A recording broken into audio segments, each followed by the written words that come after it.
नमस्कार साथियों, तो कैसे हैं आप लोग? अच्छे होंगे। आज जो हम लोग पढ़ने वाले हैं चिन्ह परिपाटी के बारे में कि ये चिन्ह परिपाटी होता है क्या और इसका उपयोग किस प्रकार से किया जाता है।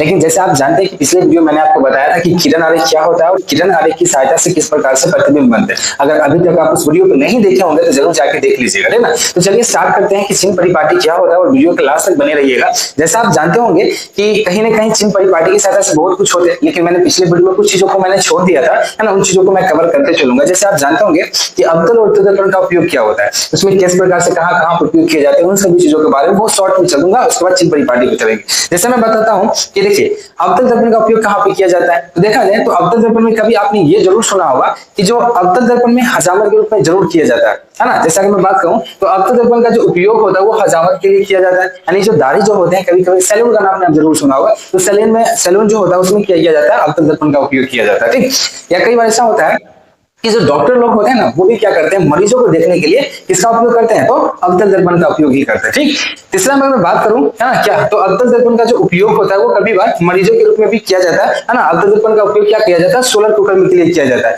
मरीज ने आप जान गया जो डॉक्टर उपयोग करते हैं, और लेकिन अवतल दर्पण का जो उपयोग होता है वो सोलर कुकर के लिए भी किया जाता है। देखिए कुछ इस प्रकार से होता है, ठीक ना। तो ये जो है वो सोलर कुकर पीछे में इसको कस दिया जाता है, जिसकी सहायता से हम लोग क्या कर सकते हैं, है ना, क्योंकि जो वो प्रकाश आता है उस पर डायरेक्ट रूप से पड़ता है ना, और ये जो पड़ता है उसमें बहुत ही हीट जनरेट करता है, जिससे आप बहुत सारी चीजें बनवा सकते हो, ठीक ना।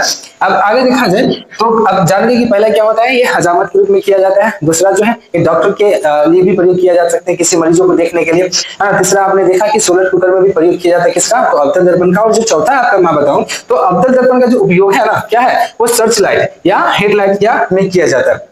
सच गाड़ी के जो अगले जो बल्ब टाइप के होते हैं उसमें भी किया जाता है, किसका प्रयोग किया जाता है, तो यहाँ पे अवतल दर्पण का उपयोग किया जाता है। तो ये कुछ इस प्रकार से। अब अगर मैं बात करूं, ये अगर समझना है तो देखिए अवतल दर्पण का इतना ही नहीं है उपयोग, ठीक, बहुत सारे उपयोग है ना, लेकिन फिर भी मैंने आपको थोड़ी सी बता दी ना। आगे देखा जाए तो उत्तल दर्पण में किस प्रकार से होगा, तो देखिए उत्तल दर्पण का जो उपयोग होता है वो वाहनों का मतलब है कोई गाड़ी जो हो गया, बड़ी हो गया, छोटा छोटा हो गया, मोटरसाइकिल हो गया, है ना, उसके जो साइड मिरर होते हैं उनमें देखने के लिए किया जाता है ना। किसी इस प्रकार से देखिएगा, ये जो है ये एक ऐना होता है, और ऐना क्या होता है, गाड़ी के जो बगल में लगा हुआ रहता है ना, उसको हम कहते हैं साइड मिरर, ठीक है। तो वो जो होता है अवतल दर्पण का उपयोग साइड मिरर के लिए उपयोग किया जाता है। आगे जो होता है उत्तल दर्पण का जो उपयोग होता है सड़क के मोड़ पर क्या हो जाता है, लगा दिया जाता है, जिससे क्या हो, कोई दुर्घटना ना हो, ठीक है, उसको दिखाया जाता है, ठीक ना। और क्या होता है कि जैसे वो सड़क के जस्ट पुराने जाएगा तो उसको जो रोड होता है वो दिख जाता है। तो ध्यान से समझिएगा कि मोड़ पर भी किया जाता है, किसका उपयोग, तो उत्तल दर्पण का उपयोग क्या किया जाता है, ये मोड़ पर भी किया जाता है। जब ये टेढ़ा होता है ना तो आप देखिएगा कि मोड़ पर लगाया हुआ होता है क्या, तो उत्तल दर्पण। उत्तल दर्पण का जो उपयोग है वो सुरक्षा निगरानी के लिए भी किया जाता था। देखिए पहले के जमाना में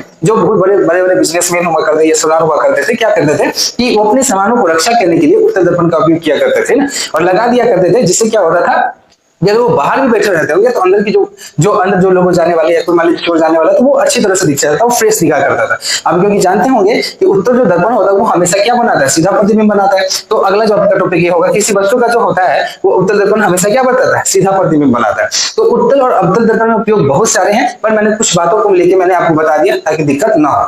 तो ये उत्तल और अवतल दर्पण का उपयोग था। अब हम लोग जानने वाले हैं कि चिन्ह परिपाटी की सहायता से किस प्रकार से हम इन चीजों को समझ सकते हैं, आगे की चीजों को, ठीक है। देखिए चिन्ह परिपाटी जो है वो बहुत ही आप समझ जाते होंगे कि ये जो है दर्पण के लिए यूज किए जाते हैं, है ना। देखिए आप कभी प्रतिबिंब का नाम जरूर सुने होंगे, है ना। और प्रतिबिंब जो है जब भी हम क्या करते हैं, अवतल या उत्तल दर्पण बनाते हैं, तो कभी प्रतिबिंब आगे तो कभी प्रतिबिंब पीछे बन जाती है। और पीछे बनने का रीजन यही है कि इसको हम क्या कर सकते हैं, किसी चीज को सूचित करने के लिए। जैसे कि मैं चिन्ह परिपाटी का यहाँ पे यूज कर रहा हूँ ना, ये मैं ही नहीं कर रहा हूँ, बहुत लोग कर रहे हैं कि चिन्ह परिपाटी का यूज करते हैं। तो उन चीजों को समझने के लिए हम क्या करते हैं, चिन्ह परिपाटी का यूज करते हैं। यानी कि मैं पूरा बताऊं तो गोलीय दर्पण द्वारा किसी वस्तु का प्रतिबिंब कभी दर्पण के क्या बनते हैं, आगे बनते हैं, है ना, तो कभी क्या होता है दर्पण के क्या बनते हैं, तो पीछे बनते हैं। इन दोनों स्थितियों में क्या किया जाता है, अंतर स्पष्ट करने के लिए क्या करना पड़ता है, इसकी आवश्यकता होती है, जिसे हम क्या कहते हैं, चिन्ह परिपाटी कहते हैं। क्या कहते हैं, चिन्ह परिपाटी, जिसे आप आगे जाके बोल सकते हो निर्देशांक चिन्ह परिपाटी। लेकिन अगर मैं बताऊं, देखिए आप देखे होंगे दर्पण के बारे में समझते होंगे, है ना, ध्यान से समझिए, दर्पण का नाम जरूर सुने होंगे आप। देखिए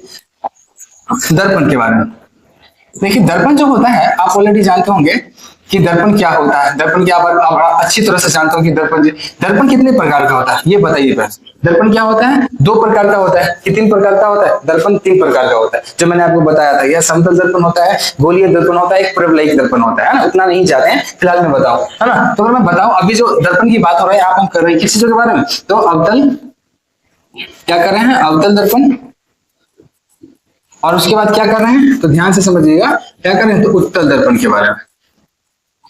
क्या, उत्तल दर्पण। एक हो गया समतल, एक हो गया क्या, उत्तल दर्पण। आप बताइए इन दोनों में हमको प्रतिबिंब बनाना, ठीक है, तो प्रतिबिंब तो दोनों में बनता है, लेकिन कभी कभी पीछे तो कभी कभी आगे बन जाता है। इन इन स्थितियों में क्या करते हैं हम, चिन्ह परिपाटी का यूज करते हैं। जैसे मैं बात बताऊं, ये क्या है बताइए, ये जो है आप जानते होंगे क्या होता है, ये एक अवतल दर्पण है, इसको हम क्या कहते हैं, मुख्य अक्ष कहते हैं। इसका नाम क्या है, पी है, उसका मान लीजिए फोकस, और यहाँ पे क्या है, वक्ता कहते हैं। अब यही पे स्थिति है कि इसकी स्थिति दो भागों में बढ़ जाती है, एक लेफ्ट में बढ़ जाती है तो एक राइट में बढ़ जाती है ना। एक लंबवत होती है तो एक क्या होती है, एक प्रकार से क्या होती है, आधारभूत होती है, मतलब जिसे हम कहते हैं क्या, नीचे की भाग होती है ना। तो अगर मैं बताऊं कि इसका प्रतिबिंब किधर से आएगा तो कैसा रहेगा, ऋणात्मक रहेगा या धनात्मक रहेगा, तो याद रखिएगा कि अगर प्रतिबिंब बाईं तरफ बनता है ना, ये दर्पण है, ये क्या है आप जानते होंगे, ये क्या है, दर्पण है। और ये जो दर्पण है, तो दर्पण की अगर बाईं ओर बनता है क्या, प्रतिबिंब, ध्यान से समझिएगा, दर्पण की अगर बाईं ओर प्रतिबिंब बनेगा इस ओर, तो ये हमेशा जो होगा, मतलब कि इस ओर दर्पण के बाईं ओर प्रतिबिंब बनता है तो हमेशा क्या बनेगा, तो ऋणात्मक बनेगा।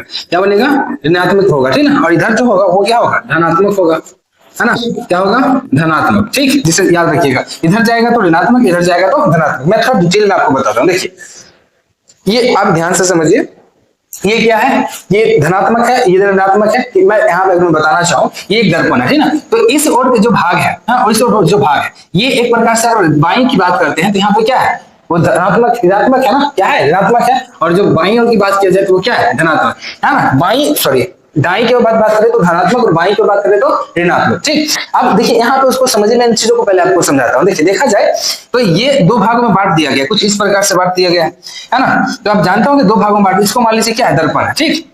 तो बोला गया है, क्या बोला गया है कि दर्पण की जस्ट किस ओर, तो दाईं ओर, दर्पण की किस ओर, दाईं ओर, इस ओर जो अगर होगा तो वो हमेशा क्या होगा, धनात्मक में होगा, है ना। और जो दर्पण के बाईं ओर जो प्रतिबिंब बनेगी वो हमेशा क्या होंगे, वो ऋणात्मक होंगे। आप ऐसे नहीं समझिए, तो बाईं ऐसे पकड़ लीजिए, आपके हाथ जो होंगे वो दाईं कौन है, ये है, और बाईं कौन सा, ये है। ऐसा उल्टा लगता होगा उसमें, लेकिन ऐसा नहीं है। आप समझिएगा, अगर दाईं ओर होगा तो वो धनात्मक में गिने जाएंगे, और बाईं ओर होगा तो क्या होगा, ऋणात्मक में गिने जाएगा। अगर ऊपर होगा तो क्या क्या होगा, तो प्लस में, नीचे होगा तो माइनस में, यानी धनात्मक और ऋणात्मक। इसी प्रकार को क्या कहते हैं, चिन्ह परिपाटी कहते हैं। और देखा जाए तो ये जो आपतित किरण होता है ना, वो आपतित किरण की दिशा में, है ना, जो दिशा में जो होती है वो, अगर मान लीजिए आपतित किरण जा रहा है ना, आपतित किरण जा रहा है प्रकाश की किरण, तो अगर मूल बिंदु के बाईं ओर की दूरियां अगर जा रहे हैं तो वहां पर ऋणात्मक होगा। इतना नहीं समझते हैं, इतना समझिए कि मान लीजिए ये अवतल दर्पण है, ठीक, ये क्या है, अवतल दर्पण, ध्यान से समझिएगा।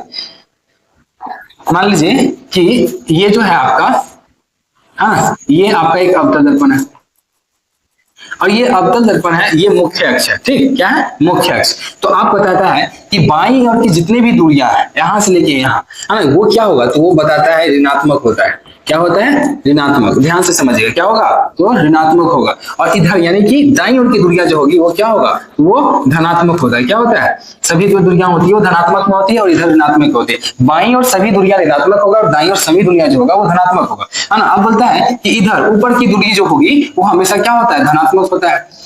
क्या होता है, ऊपर की यानी कि लंबवत जो होता है वो हमेशा क्या होगा, धनात्मक होगा, ध्यान से समझिएगा। और नीचे की जो दूरियां होती है वो क्या होती है, तो वो होती है ऋणात्मक। क्या होती है, ऋणात्मक, ठीक ना। यानी कि अगर ऊपर की बात करें तो वो धनात्मक हो जाएगा, नीचे की बात करें तो वो क्या होगा, ऋणात्मक हो जाएगा, है ना। अगर दाईं ओर की बात करें तो वो धनात्मक होगा, और बाईं ओर की बात करें तो ऋणात्मक हो जाएगा, ठीक ना। कुछ इसी प्रकार से, तो मैं पूरा डिटेल में लिख के बता देता हूँ, और लिख के बता दिया है। देखिए किस प्रकार से ये सभी दूरियां अगर ध्रुव से मापी जाती है, पहली बात तो यही, ये जो ये ध्रुव होती है, ध्रुव क्या होती है, तो आप ध्यान से समझिएगा। ये अवतल दर्पण क्या, तो याद रखिएगा ये क्या है, ये एक तरह से देखा जाए, ये देखा जाए तो एक प्रकार का क्या है, अवतल दर्पण है ना। और ये जो दूरियां है, यहाँ जिसे हम पोल कहते हैं, ये एफ होता है, फोकस, इसको क्या कहते हैं, सी। यानी कि इस दूरियां, यानी कि इस ध्रुव से क्या माना जाता है, सभी दूरियों को माना जाता है।